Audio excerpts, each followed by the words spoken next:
Notre message pastoral de ce jour est tiré de l'évangile de Saint Jean au chapitre 17.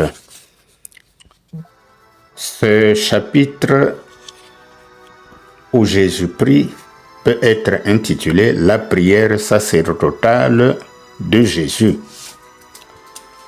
Eh bien, dans le chapitre 17 de l'évangile selon Jean, nous pénétrons dans l'un des moments les plus profonds de toute l'écriture, la grande prière de Jésus avant sa passion.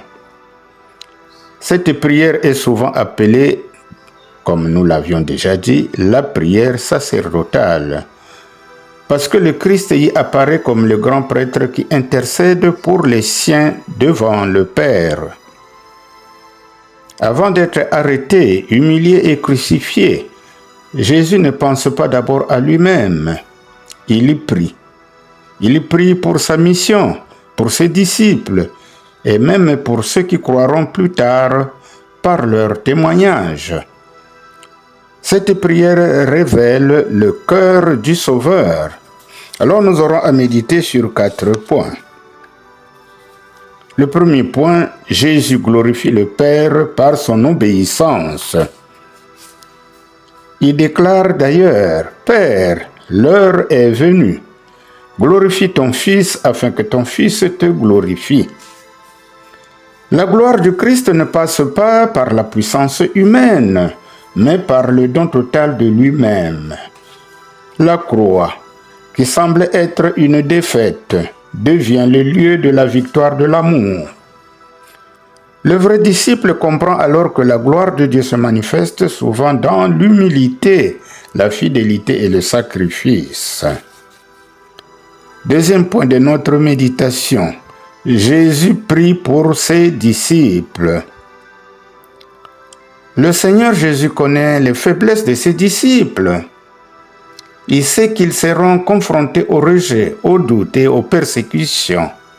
Pourtant, il demande au Père, « Garde-les dans ton nom. » Quelle consolation pour nous!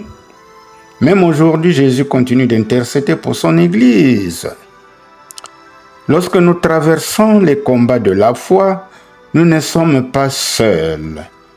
Le Christ prie encore pour nous. Troisième point de méditation, Jésus demande l'unité. L'un des plus grands désirs de Jésus est l'unité.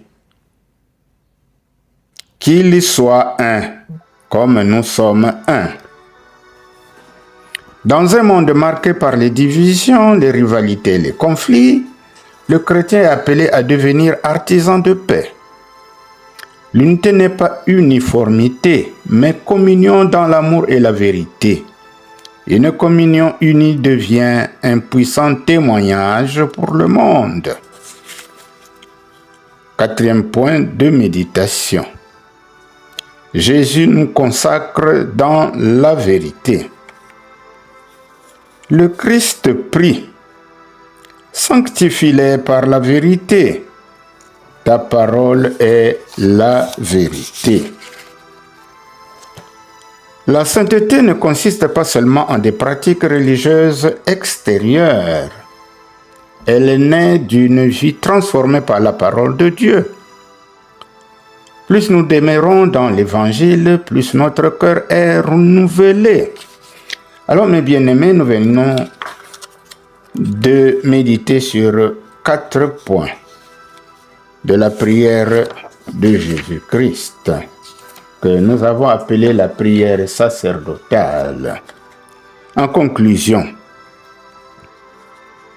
Jean chapitre 17 nous ouvre le cœur même de Jésus. Avant de souffrir, il choisit d'aimer, de bénir et d'intercéder. Cette prière sacerdotale nous rappelle que nous sommes portés chaque jour par l'amour du Christ. Aujourd'hui encore, Jésus prie pour nous, afin que notre foi demeure ferme, afin que nous vivions dans l'unité, afin que nous soyons sanctifiés dans la vérité et afin que le monde découvre l'amour du Père à travers notre témoignage.